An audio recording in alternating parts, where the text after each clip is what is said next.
अस्सलामुअलैकुम दोस्तों, कैसे हैं आप। मैं हूं जीनत जबीन सिद्दीकी और आप देख रहे हैं जीनत द नरेटर। मेरे चैनल पर आप सबों का बहुत बहुत खैर मकदम है। लीजिए, मैं वापस से हाजिर हूं अपनी एक नई और खूबसूरत सी कहानी लेकर। मेरी आज की कहानी है खुशी के झोंके। अगर मेरी कहानी पसंद आए तो मेरे चैनल को सब्सक्राइब, लाइक और शेयर कर दें। शुक्रिया। तो अब मैं शुरू करती हूँ। रात वो यही सोच कर सोया था कि सुबह सवेरे उठकर काम पर जाना है, मगर भोर भोर में बारिश होने लगी। रात की गर्मी की वजह कर वो बहुत रात तक करवट बदलता रहा था। फिर जाने रात का कौन सा पहर था, उसे नींद आ गई। जब ही वो दिन चढ़े तक सो रहा था। भोला, ओ भोला, उठ, देख पानी रुक गया है, उठकर काम पर जा। उसकी माँ चूल्हा जोड़ते हुए ज़ोर ज़ोर से उसे आवाज़ दे रही थी। वो बड़ा सोता रहा। ओ भोला, उठना, काम पर जा। इस बार माँ उसके सर पर खड़ी हो गई तो वो कसमसा कर उठ बैठा। वो नहा कर आया तो उसकी माँ रात के बचे हुए चावल में पानी डालकर उसके सामने रखती हुई बोली, कल तेरा बाबा दवा लेकर आ रहा था तो रास्ते में पेड़ पर मधु का छत्ता देखा है, आज उसे निकाल लाएगा। माँ, बाबा को ये सब करने से मना कर, मैं काम पर जा रहा हूँ ना। भोला खाना खाते हुए बोला। मेरी कहाँ सुनता है, कहता है एक भोला क्या क्या करेगा। माँ उसके पास ही बैठ गई। जो होगा कर लूँगा माँ, तू बाबा को आज कहीं जाने मत देना। वो उठकर हाथ धोने लगा। बसंती देख, मैं मधु निकाल लाया हूँ। आवाज़ में खुशियों की आमेजिश थी। भोला और उसकी माँ दौड़कर बाहर आए। बाबा, तू कब ये सब छोड़ेगा। भोला भागकर अपने बाबा के कंधे से मिट्टी की हांडी उतारने लगा। उसकी माँ भागकर पानी का लोटा ले आई। बसंती, ज़रा गुड़ चना दे, भूख लगी है। नाथू पानी का लोटा पकड़ते हुए बोला। गुड़ तो कब का ख़त्म हो गया। बसंती अंदर की तरफ जाने लगी। माँ, तू चना ला, मधु डालकर खा लेगा बाबा। भोला उस मिट्टी की हांडी को कपड़े से साफ करते हुए बोला। नहीं नहीं भोला, इसे वज़न करा कर लाया हूँ, पूरा 10 किलो है। मैं चना खा लूँगा, वैसे भी दांत में मीठा लगने पर मेरा दांत दर्द करता है। नाथू अपनी खाट पर बैठ गया। क्या बाबा, ज़रा सा ले लो, तू बहाने बहुत बनाता है। भोला चिढ़ गया। वजन होने के बाद उसमें से निकालना पाप है। मैं चना खा लूँगा। नाथू कंधे पर रखा हुआ गमछा उतारकर मुंह पोंछने लगा। लो खाओ, और ये तुम बिन बताए निकलने वाली आदत कब छोड़ोगे। बसंती की आंखें उसे घूरने लगी। बिन बताए कहाँ, कल तो बताया था तुझे, आज निकाल लाया। देख तो कितना बढ़िया मधु है। नाथू चना खाता हुआ बोला। अब इसे लेकर बेचने मत निकल जाना, आराम से घर पर रहना, मैं काम पर जा रहा हूँ। भोला अपनी साइकिल निकालने लगा। हाँ हाँ, नहीं जाऊँगा, तू आराम से काम पर जा। नाथू चना खाता रहा। माँ, तुम ध्यान रखना, वरना बाबा चला जाएगा। भोला अपनी माँ की तरफ देखने लगा। अरे मैं काम देखूं या इसे, कब कब निकल भागता है, मुझे पता नहीं चलता। बसंती फिर से चूल्हा जोड़ने लगी तो भोला साइकिल छोड़कर अपने बाबा के पास आकर बैठ गया। बाबा, अभी तेरी तबीयत पूरी तरह ठीक नहीं हुई है, अभी तुझे आराम की ज़रूरत है, आराम कर घर पर। ठीक हो गया हूँ मैं, देख देख 10 किलो मधु लाया हूँ, अब तू जा, मैं कहीं नहीं जाऊँगा। नाथू अपनी खाट पर पैर फैलाकर लेट गया तो भोला साइकिल लिए काम पर चला गया। क्या ज़रूरत थी इतनी सुबह मधु लाने जाने की। बसंती शिकायती नज़रों से नाथू को देखने लगी। अरे कैसे न जाता, 10 किलो का 2000 आएगा, उसी पैसे से बीज लाऊंगा। आने वाले साल में मैं और भोला अपनी ज़मीन पर फसल उगाएंगे, फिर देखना तेरे पास गुड़ की बड़ी बड़ी चक्की होगी। नाथू खुशी खुशी कह रहा था। 2000 में बीज। बसंती मुंह बनाकर बोली। कुछ पैसे तू घर के खर्च से बचाकर रख, इस बार बीज लाकर रहूँगा, नाथू का इरादा पक्का लग रहा था। कहाँ से बचाऊं? तेरे इलाज में तो ज़्यादा खर्च होते हैं। बसंती का लहजा बड़ा तीखा था। सुन, अब और दवा नहीं खाना मुझे। दवा खा खा कर और बीमार हो रहा हूँ। देख देख, ये जख्म फिर से हरा हो रहा है। नाथू अपना फटा हुआ कुर्ता उठाकर उसे दिखाने लगा। हाय राम, ये तो फिर से रिस रहा है। इसीलिए तो कहा था तू घर से मत निकला कर। अब जितना का तू मधु नहीं लाया है ना, उतना खर्च हो जाएगा। बसंती चूल्हा छोड़कर भागी हुई उसके पास आई थी। अरे कुछ नहीं होता, तू ऐसे ही परेशान होती है।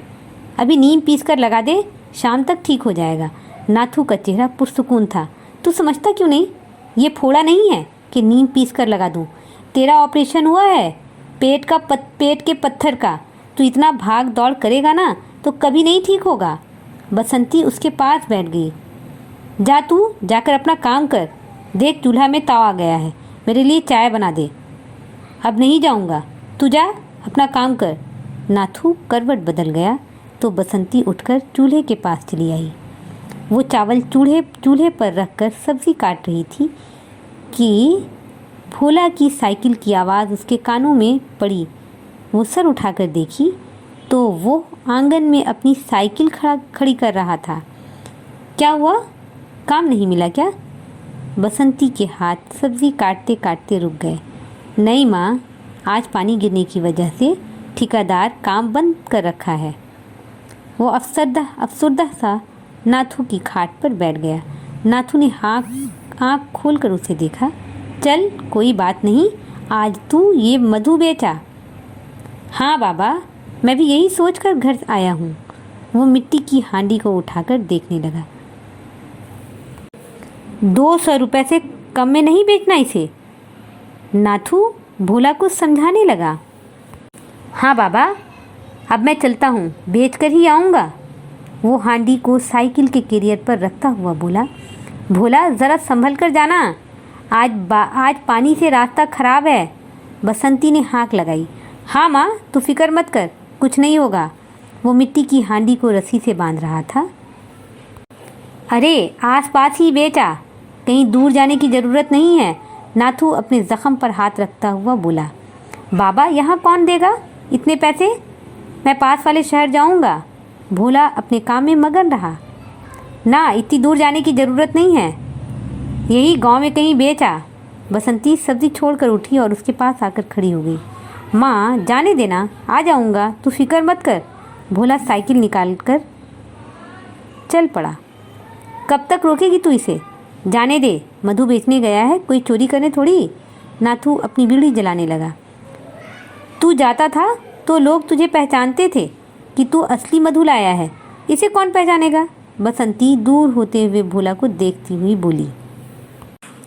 शाम हो चुकी थी, भोला वापस नहीं आया। बसंती और नाथू दोनों घबरा रहे थे। आता होगा, शहर गया है, देर तो होगी, तू सब्र कर। नाथू बसंती को धीरज दे रहा था। रास्ता ख़राब है, पानी भी गिरा है, मेरा दिल बहुत घबरा रहा है। बसंती की नज़रें रास्तों को तक रही थी। तू अंदर चल, वो आता होगा। नाथू उसके पास खड़ा हुआ कह रहा था तो वो बुझे बुझे कदमों से अंदर की तरफ आ गई। कोई 10 मिनट हुआ होगा। भोला की साइकिल की आवाज़ पर बसंती और नाथू भागे से बाहर आए। भोला वापस आ गया था। बेटा इतनी देर लगा दी? बसंती दौड़ के उसके पास आई। माँ शहर गया था, देख तो पूरा मधु बिक गया, एक दुकानदार ने ले ली। कपड़े की दुकान थी उसकी, 3000 दिया है उसने। मैं उसी की दुकान के सामने बैठकर मधु बेचने लगा था। वो बहुत जिद कर रहा था कि मैं उसे 2000 में मधु दे दूं, मगर बाबा 2000 में तेरा दवा कहाँ आता, इसलिए मैंने नहीं दिया। बहुत देर वो मुझे मनाता रहा, मैं 2500 से नीचे न उतरा तो वो मुंह बनाता अपनी दुकान में चला गया। थोड़ी देर बाद मैंने देखा उसका बटुआ मेरे पास गिरा पड़ा था, बहुत पैसा था उसमें। भोला बोलते बोलते रुका। फिर क्या हुआ बेटा? नाथू ने तजस्सुस से पूछा। होता क्या बाबा? मैंने उन्हें आवाज़ दी और उनका बटुआ उन्हें वापस कर दिया। बस वो खुश हो गया।